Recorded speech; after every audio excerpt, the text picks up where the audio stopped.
In this simple video tutorial, I'm going to share with you how you can add haptic vibration on your keyboard.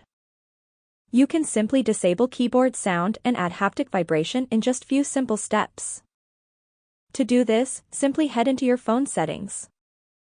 On the settings page, select this option of sound and haptics. Scroll down onto the option of keyboard feedback.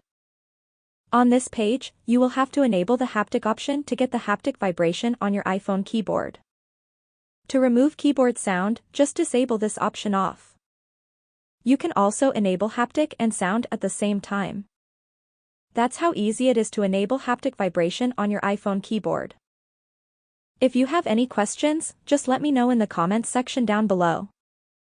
Please don't forget to leave a like, share and subscribe for more video tutorials like this one.